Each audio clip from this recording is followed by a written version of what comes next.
निशा के लिए पेरिस से अमीर घर का रिश्ता आता है और लड़के वाले ये रिश्ता पक्का कर कुछ ही देर में अपनी गाड़ी में बैठकर वहां से चले जाते हैं। गांव के कुछ लोग गरीब निशा के घर इतने अमीर लोगों को देखकर हैरान हो जाते हैं और जैसे ही निशा और उसका पूरा परिवार बाहर आता है सब आपस में बातें करते हैं।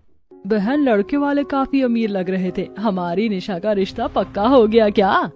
मेरी निशा का रिश्ता पक्का हो गया है, अब तो मेरी बेटी विदेश में जाएगी। जानती हो कहाँ से रिश्ता आया था? लड़के वाले पेरिस में रहते हैं। शांति, अपनी बेटी का रिश्ता 7 समंदर पार करवा कर तुम खुश हो रही हो? अगर मैं होती तो मैं अपनी बेटी का रिश्ता इतनी दूर कभी ना करवाती। तुम जानती भी हो पेरिस में कितने बुरे लोग रहते हैं। मैंने तो सुना है वहाँ के अमीर लोग हम गरीब लोगों की बेटी से शादी कर लेते हैं और उन्हें पेरिस में ले जाकर नौकर बनाकर रखते हैं और बहुत लोग तो उन्हें बेच देते हैं। अपनी कुछ पड़ोसन की बातें सुनकर शांति और विनोद काफी परेशान हो जाते हैं। इसी तरह 2 दिन बीत जाते हैं और जब शांति के रिश्तेदारों को पता चलता है कि निशा का रिश्ता पेरिस के अमीर लड़के से लग गया है तो वो लोग भी घर आते हैं। भैया, तुम तो बहुत बुरे हो, आखिर तुमने दिखा ही दी ना अपनी और पराई बेटी में फर्क। वैसे तो तुम कहते थे कि तुम मेरी अंजलि के लिए भी बहुत अच्छा लड़का देखोगे, पर जब पेरिस से रिश्ता आया तो तुमने अपनी बेटी का रिश्ता तय कर दिया। बहन, ऐसा नहीं है। मैंने हम दोनों की बेटी की फोटो लड़के वालों को भेजी थी। अब लड़के वालों को अगर निशा पसंद आई तो इसमें हमारी क्या गलती? हाँ भैया, तुम्हारी क्या ही गलती होगी, पर मैं तो खुश हूँ जो लड़के वालों ने निशा को पसंद किया, क्योंकि वो लोग अगर रिश्ता लेकर आते तो भी मैं अपनी बेटी की शादी पेरिस में नहीं करती। इसी तरह कुछ दिन और बीत जाते हैं। अब जो भी आता है वो सुरेश और शांति के कान भरते और NRI बिजनेसमैन लड़के के बारे में शांति और सुरेश को भड़काते हैं। लोगों की बात सुनकर एक रात सुरेश जब अपने पूरे परिवार के साथ खाना खा रहा होता है तो अपनी बेटी और बीवी से कहता है, हमने अपनी बेटी का रिश्ता पेरिस में करके लगता है गलती करी है। जिसको देखो वो यही कह रहा है कि मुझे अपनी बेटी का रिश्ता पेरिस में नहीं करना चाहिए था। शादी में अभी समय है, मैं ये रिश्ता तोड़ दूंगा। मैं अपनी बेटी को 7 समंदर पार नहीं भेजूंगा। मैं नहीं जानता वहाँ के लोग कैसे होते हैं, और अगर मेरी बेटी इतनी दूर चली गई तो मैं कभी जान भी नहीं पाऊंगा कि वो कैसे अपने ससुराल में रह रही है, और मैं अपनी बेटी को दुखी नहीं देख सकता। अगले महीने शादी है, हमने सारी तैयारी कर ली है। अगर अब रिश्ता हमने तोड़ा तो आप जानते हैं ना, कोई हमारी बेटी का हाथ नहीं थामेगा। पापा, फिक्र मत कीजिए, मेरी किस्मत में जो लिखा होगा वही होगा। अगर मेरी किस्मत में दुख होगा तो मैं गांव में रहकर भी दुख काटूंगी, और अगर मेरे नसीब में खुशियां होंगी तो मैं पेरिस में भी खुश रहूंगी। माँ सही कह रही है, हम गांव में रहते हैं, यहाँ के लोगों की सोच बहुत छोटी है। अगर किसी भी वजह से मेरा रिश्ता टूटा तो लोग मुझ में ही कमियां निकालेंगे, और मेरी वजह से आपकी बदनामी हो मैं ये देख नहीं पाऊंगी। अपने गरीब माँ बाप के लिए निशा पेरिस के लड़के से शादी करने के लिए राजी हो जाती है। इसी तरह 1 महीना बीत जाता है और बहुत जल्द निशा की शादी होती है। पंकज बेटा, मैं अपनी बेटी को बड़े ही नाजों से पाला है। मेरी एक ही बेटी है। पेरिस में उसे कभी दुख मत देना। वो गांव की देसी लड़की है, विदेश के तौर तरीके नहीं जानती। अगर उससे कभी गलती हो तो माफ कर देना। भाई साहब, डरिए मत, निशा मेरी बहू नहीं मेरी बेटी है, और देखना पेरिस में जाकर वो भी हमारी तरह लग्जरी लाइफ जिएगी। चलो निशा, गाड़ी में बैठ जाओ, हमें एयरपोर्ट जाने के लिए लेट हो रहा है। निशा अपने घर वालों से मिलकर एयरपोर्ट जाती है और कुछ ही देर में निशा अपने पति, सास और ससुर के साथ पेरिस पहुंचती है, जहां निशा की 2 जेठानी और नंद निशा का देसी लुक, जूड़ा, गजरा, गहना और सिर पर दुपट्टा देखकर मुंह बनाती हैं। माँ जी, आप तो कह रही थी कि मेरी देवरानी हम दोनों से अलग है, पर इतनी अलग है ये नहीं बताया था। आप तो बिल्कुल गाँव की देसी गवार उठाकर ले आई है। इसे तो ना कपड़े पहनने का सेंस है और ना ही मेकअप करने का। माँ, आप मेरे लिए कैसी भाभी लेकर आ गई हैं? इन्हें तो मैं अपने दोस्तों से भी नहीं मिलवा पाऊंगी। आप क्या चाहती हैं? बाहर के लोगों के सामने मेरी इंसल्ट हो? उनके कपड़े देखिए, बिल्कुल 3rd क्लास है। हम कहाँ लग्जरी लाइफ जीने वाले और कहाँ ये गोबर मिट्टी में रहने वाली। बस काजल, मैं अपनी वाइफ के खिलाफ एक शब्द नहीं सुनूंगा। मुझे निशा बहुत पसंद है और भूलो मत, हम भी इंडियन हैं। हम भी किसी छोटे से गाँव से निकलकर ही पेरिस में आए हैं, और आज तुम मम्मी पापा की बदौलत ब्रांडेड कपड़े पहनकर घूम रही हो। अगर उन्होंने मेहनत न की होती, अपना खुद का बिजनेस न खड़ा किया होता, तो शायद हम भी गांव की मिट्टी में ही पले होते। पंकज की बात सुनकर कविता, सुमन और काजल का मुंह बंद हो जाता है और वो तीनों पैर पटककर अंदर चली जाती हैं। जिसके बाद आशा अपनी बहू बेटों को दरवाजे पर रखती है और खुद रसोई से पूजा की थाल और कलश लेकर आती है और अपनी बहू की आरती उतार के उसका गृह प्रवेश करवाती है। तो वहीं निशा जब अपना बड़ा सा आलीशान महल जैसा घर देखती है तो उसकी आंखें फटी की फटी रह जाती हैं। मेरा ससुराल कितना अमीर है, मैं गांव की लड़की छोटे से मिट्टी के घर में रहने वाली, मैं यहाँ कैसे एडजस्ट करूंगी? बहू, क्या हुआ? घर देखकर घबरा रही हो? डरो मत, ये तुम्हारा ही घर है। जैसे मेरी यहाँ दोनों बड़ी बहू बेटी रहती हैं, वैसे ही तुम भी रहना। जहाँ पर सब कुछ ब्रांडेड है। हमने जो कपड़े पहने हैं वो ज़ारा के हैं, हमारे जूते 20,000 के हैं, और तुम्हारी सास ने जो बैग लिया है वो गुच्ची का है। पंकज, कल तुम बहू को मॉल ले जाकर शॉपिंग करवा देना। टांगे में बैठने वाली अब कार में बैठकर पेरिस की रोडों पर घूमेगी। निशा बहू, तुम अपनी जेठानियों की बातों पर ज्यादा ध्यान मत दो और जाकर आराम कर लो। आशा के कहने पर निशा अंदर जाती है और जब वो लोग अपने कमरे में जाते हैं तो पंकज अपने फिंगरप्रिंट लगाता है और उससे कमरे का दरवाजा खुल जाता है। अब जब निशा अपने कमरे में जाती है तो मुलायम मखमल बेड देखकर वो काफी खुश होती है। ये बेड कितना मुलायम है, कितना मजा आ रहा है इस पर बैठने पर। निशा, ये तो बस शुरुआत है, अब तुम थोड़ा आराम कर लो, फ्रेश हो जाओ, फिर एक साथ डिनर करेंगे। इतना बोलकर पंकज अपना वॉशरूम दिखाता है और कैसे शावर चलता है, किधर चलेगा, ये सब कुछ निशा को सिखाता है। कुछ देर में पूरा परिवार डाइनिंग टेबल पर खाने के लिए आता है, जहाँ कुछ नौकर खाना सब खा रहे होते हैं। तुम खाने को क्या देख रही हो? उप्स, हम तो भूल ही गए, तुम तो गांव की देसी गवार हो। हाँ, तो सही कहा ना, आज से पहले कांटे चम्मच का तो इस्तेमाल किया ही नहीं होगा। सुमन, ऐसा क्यों बोल रही हो? हर इंसान धीरे धीरे चीज सीखता है। निशा, डरो मत, तुम भी सीख जाओगी, बस तुम हमें खाते हुए देखो। अब निशा घर वालों को देखकर उनकी तरह खाने की कोशिश करती है, पर वो खा नहीं पाती और उसका खाना नीचे गिर जाता है, जिस वजह से सुमन, कविता और काजल जोर जोर से हंसने लगती हैं। गांव की गवार को कितना ही क्यों ना कुछ सिखा दिया जाए, वो गवार गवार ही रहता है। बहू, थोड़ा सोच समझ कर बोलो। माना कि निशा बहू गांव से है, पर वो भी पढ़ी लिखी है, वो भी गांव में नौकरी करती थी। इस तरह उसका बार बार मजाक बनाना सही नहीं। और निशा बहू, मैं जानती हूँ, गांव में शादी के बाद बहू अपनी पहली रसोई करती। यहाँ पर हम भी तुम्हारी पहली रसोई करेंगे, पर 2 दिन बाद। ये तो परफेक्ट है। अब मैं आराम से 2 दिनों तक निशा को पेरिस घुमा पाऊंगा, वो भी अपनी लैम्बोर्गिनी से। ससुराल में आकर निशा काफी खुश थी। अगले दिन पंकज और निशा तैयार होते हैं और पंकज निशा को अपनी लैम्बोर्गिनी गाड़ी में बिठाता है और कुछ देर में वो लोग एक बड़े शोरूम में जाते हैं, जहां पंकज अपनी पसंद के निशा को कुछ डिजाइनर ड्रेस और सैंडल दिलाता है। ये 1 पीस तुम पर बहुत अच्छी लगेगी, तुम अपनी पहली रसोई वाले दिन यही पहनना मैडम। आप एक काम कीजिए, 1-2 ड्रेस, सूट और साड़ी पैक कर दीजिए। पंकज जी, सूट और साड़ी तो ठीक है, पर मैं 1 पीस गाउन, इस तरह की ड्रेस नहीं पहनती। नहीं पहनती तो क्या हुआ, ले लेते हैं, क्या पता कभी तुम्हारा मन बदल जाए। इस तरह पंकज कुछ ड्रेस और सैंडल साथ ही पर्स दिलाकर निशा के साथ रेस्टोरेंट में जाता है। पेरिस का सबसे महंगा रेस्टोरेंट है, मैं अपनी सारी बिजनेस की डील करने के लिए इसी रेस्टोरेंट में आता हूँ। मैं छोटे से गांव की लड़की, मुझे तो यकीन ही नहीं हो रहा कि मैं पेरिस जैसे इतने बड़े शहर में हूँ। अगर यकीन नहीं हो रहा है तो यकीन कर लो, क्योंकि अभी तो तुम्हें बहुत कुछ देखना है। कल तुम्हारी पहली रसोई है, माँ की कुछ दोस्त घर आएंगे, जिसमें से कुछ इंडियन है और कुछ पेरिस की रहने वाली हैं। कल देखना, तुम्हें बहुत मजा आएगा।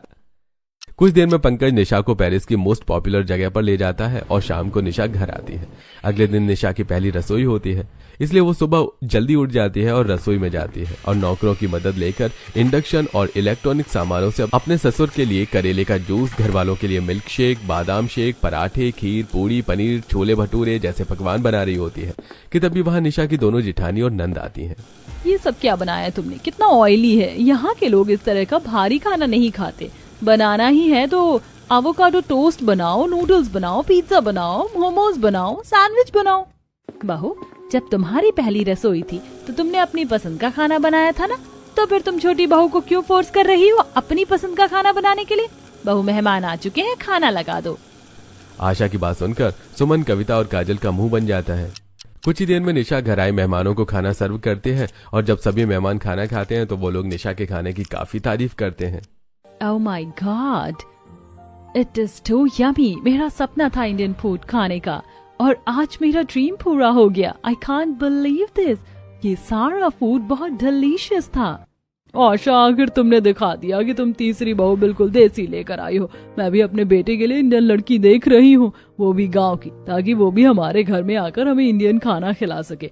विदेशी खाने खा खा कर मैं तो बोर हो चुकी हूँ। देखा बहू, तुम तो पेरिस में आकर देसी तड़का लगा रही हो। सब तुम्हारी कितनी तारीफ कर रहे हैं। घर आए मेहमानों के मुंह से अपनी तारीफ सुनकर निशा को बहुत अच्छा लगता है, तो वहीं कविता, सुमन और काजल निशा की खुशी देखकर जलती है। इसी तरह अब कुछ दिन बीत जाते हैं और एक दिन काजल की कुछ दोस्त का फोन आता है। क्या तुम लोग मेरी भाभी से मिलना चाहते हो? काश कि मैं तुम्हें अपनी भाभी से मिलवा पाती। माफ करना, पर मेरी भाभी 1 महीने के लिए इंडिया वापस चली गई। दरअसल उनके पापा की तबीयत खराब हो गई थी। वो जैसे ही आएंगी मैं तुम लोगों को उनसे जरूर मिलवाऊंगी। काजल, निशा तो घर में ही है, तुमने अपने दोस्तों से झूठ क्यों कहा? रवि, काजल ने ये बिल्कुल सही किया, अपने दोस्तों से झूठ बोलकर।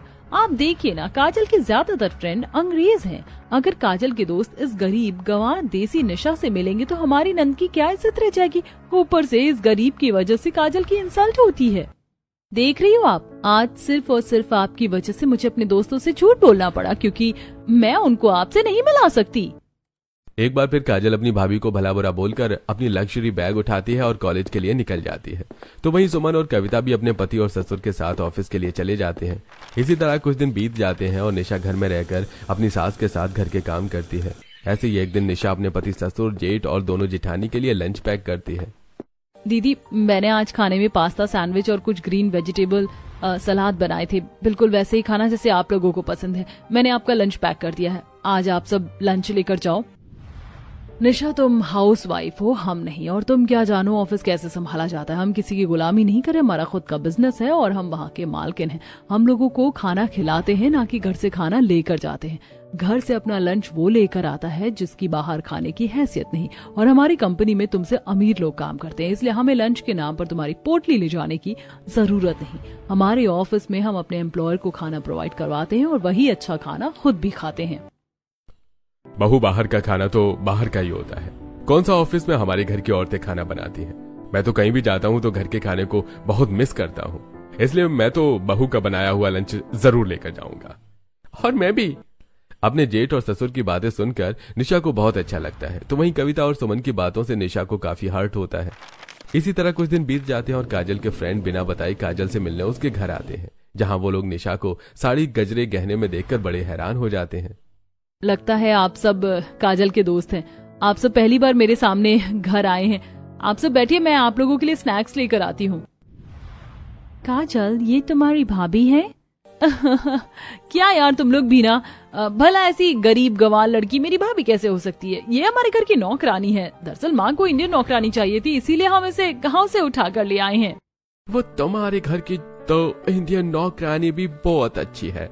मैं तो सोच रहा था कि यही तुम्हारी भाभी है।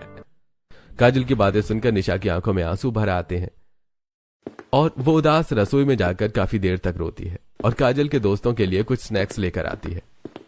और सभी दोस्त निशा से नौकरानी की तरह ट्रीट करते हैं। कभी वो लोग उसे चाय बनवाते तो कभी फर्श पर जूस गिरा देते और निशा को साफ करने के लिए कहते हैं। फर्श गंदा हो गया है, प्लीज क्लीन कर दो। ये सब क्या हो रहा है मेरे घर में? और तुम लोगों की हिम्मत कैसे हुई मेरी बहू के साथ नौकरों की तरह व्यवहार करने की? निशा, तूने इनको बताया क्यों नहीं कि तू इस घर की नौकरानी नहीं, बहू रानी है? क्या? काजल, ये तुम्हारी भाभी है और तुमने हमसे झूठ कहा? मुझे तो लग ही रहा था, पर तुमने अपनी भाभी की इतनी इंसल्ट करके सही नहीं किया। वो भी हमारी तरह इंडियन है। भला हम इंडियन होकर किसी इंडियन का मजाक कैसे बना सकते हैं? मुझे शर्म आ रही है कि मैंने तुम जैसी लड़की से दोस्ती की। माफ करना भाभी, मैं नहीं जानती थी कि आप काजल की भाभी हैं। मैं तो पेरिस की रहने वाली हूँ, पर मुझे आपके लिए बहुत बुरा लग रहा है। काजल ने आपके साथ सही नहीं किया। काजल के दोस्तों को काजल पर बहुत गुस्सा आता है और वो लोग काजल से नाराज होकर वहां से चले जाते हैं और काजल अपना सारा गुस्सा अपनी भाभी पर निकालकर कमरे में चली जाती है। इसी तरह कुछ दिन बीत जाते हैं और एक शाम रवि, विनोद और पंकज उदास घर आते हैं और हॉल में बैठकर डिस्कशन कर रहे होते हैं कि तभी वो निशा आती है और उन्हें परेशान देखकर उनकी परेशानी की वजह पूछती है। आज आप लोगों को आने में इतनी देरी हो गई, क्या हुआ? सब ठीक तो है? मुझे बताइए, क्या पता मैं आप लोगों की कुछ हेल्प कर दूं। अगर तुम सच में हमारी मदद करना चाहती हो तो यहाँ से चली जाओ। दिखाई नहीं दे रहा हम लोग बिजनेस के सिलसिले में कुछ डिस्कशन कर रहे हैं? हर चीज में इंटरफेयर करना जरूरी है क्या?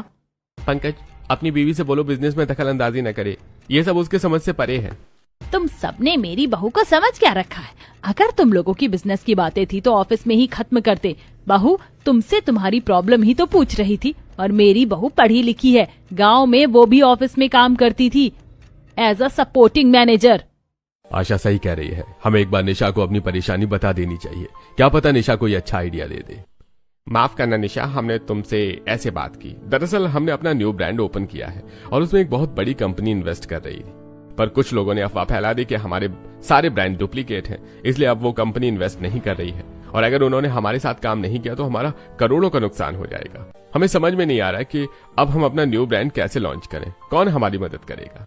बस इतनी छोटी सी प्रॉब्लम है और आप लोग इतना परेशान हो रहे हैं। उस इन्वेस्टर को तो पता नहीं कि आप कितने और इन्वेस्टर से बात कर रहे हैं। जैसे कंपनी को लेकर झूठी अफवाह फैली है कि आप डुप्लीकेट ब्रांड बनाते, वैसे ही आप एक और अफवाह फैलाओ कि आपको आपका नया इन्वेस्टर मिल चुका है और वो पुरानी कंपनी से ज्यादा इन्वेस्ट करना चाहता है। फिर देखना वह इन्वेस्टर कैसे आपके साथ काम नहीं करता।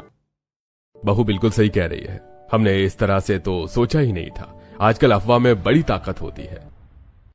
सभी को निशा का आइडिया बहुत अच्छा लगता है और अगले दिन निशा भी अपनी जेठानी, जेठ और पति के साथ कोट पैंट पहनकर ऑफिस जाती है और कुछ एम्प्लॉइज के साथ मिलकर ऑनलाइन और ऑफलाइन दोनों ही तरह से कुछ अफवाहें फैला देती है, जिस वजह से पुराने इन्वेस्टेड दोबारा से मीटिंग करता है और विनोद कोई कंपनी के साथ काम करने को तैयार हो जाता है और अब रात को पूरा परिवार घर आता है। माँ, मैं आपको बता नहीं सकता आज मैं कितना खुश हूँ। हमने जो परफ्यूम का नया ब्रांड चालू किया था, वो इन्वेस्टर हमारे साथ काम करने को राजी हो गया है और अब वो 200 करोड़ इन्वेस्टमेंट करना चाहता है और ये सब कुछ निशा की वजह से हुआ है। निशा, तुम बेस्ट हो, तुम्हारा आइडिया काम कर गया। अगर तुम न होती तो हमारा करोड़ों का नुकसान हो जाता। सच में निशा, हम तुम्हें गांव की गरीब गंवार बेवकूफ समझते थे, पर आज तुमने साबित कर दिया कि अगर कोई गरीब है तो इसका मतलब ये नहीं कि वो बेवकूफ है।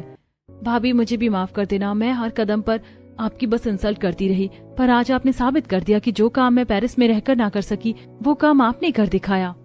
मेरी बीवी ने इतना बड़ा काम किया है तो क्यों ना आज हम फैमिली डिनर के लिए बाहर चलें। फैमिली डिनर पर जाने के लिए अब पूरा परिवार एक साथ तैयार होता है और इस बार निशा साड़ी न पहनकर स्टाइलिश ब्रांडेड कपड़े पहनती है और अपनी जेठानी और नंद की तरह तैयार होकर नीचे आती है। सभी निशा का नया लुक देखकर हैरान हो जाते हैं। तुमने शनेल का परफ्यूम, ज़ारा की ड्रेस और गुची का बैग लिया है। इस लुक में तो तुम बिल्कुल विदेशी लग रही हो। भाभी, आपका ये नया लुक बहुत अच्छा है। पर निशा, तुम्हें तो ये सब पसंद ही नहीं, फिर आज तुम। आप लोगों ने मुझे इतना प्यार दिया, मैं जिस रूप में रही मुझे उस रूप में स्वीकार किया, इसीलिए अब मेरा भी फर्ज बनता है आप लोगों के लिए कुछ करने का। मैं नहीं चाहती कि मेरी वजह से कभी भी आप लोगों को इंसल्ट बर्दाश्त करनी पड़े। और वैसे भी हम पेरिस के सबसे बड़े रेस्टोरेंट में जा रहे हैं। अब मैं वहाँ पहले की तरह सूट या साड़ी पहन के तो नहीं जा सकती ना। वैसे भी अब मैं पेरिस में रहती हूँ तो मुझे पेरिस के लोगों की तरह तो बनना ही पड़ेगा। इतना बोलकर निशा जैसे ही अपने पूरे परिवार के साथ रेस्टोरेंट के लिए जाती है, उसके माँ बाप का फोन आता है और निशा अपने माता पिता को वीडियो कॉल पर पूरा पेरिस और रेस्टोरेंट दिखाती है। माँ, पापा, कैसी लग रही हूँ मैं इस ड्रेस में? देखो, आपकी बेटी पेरिस में आकर बिल्कुल पेरिस के लोगों की तरह बन गई है। मैं यहाँ बहुत खुश हूँ पापा। भगवान करे मेरी बेटी ऐसे ही हमेशा खुश रहे। आज तुझे खुश देखकर हमारे दिल पर जो बोझ था वो हट गया है। आज मुझे लग रहा है कि मैंने अपनी बेटी की खुशियां चुनी। तेरी शादी पंकज से करवाकर तू ऐसे ही हमेशा पेरिस में रहना और खुश रहना। अपने पिता से बात करके निशा थोड़ी इमोशनल हो जाती है तो वहीं सुरेश और शांति भी काफी खुश होते हैं और अब निशा भी अपने ससुराल के बिजनेस में हाथ बटाती है और उनके कारोबार को और मुकाम तक पहुंचाती है।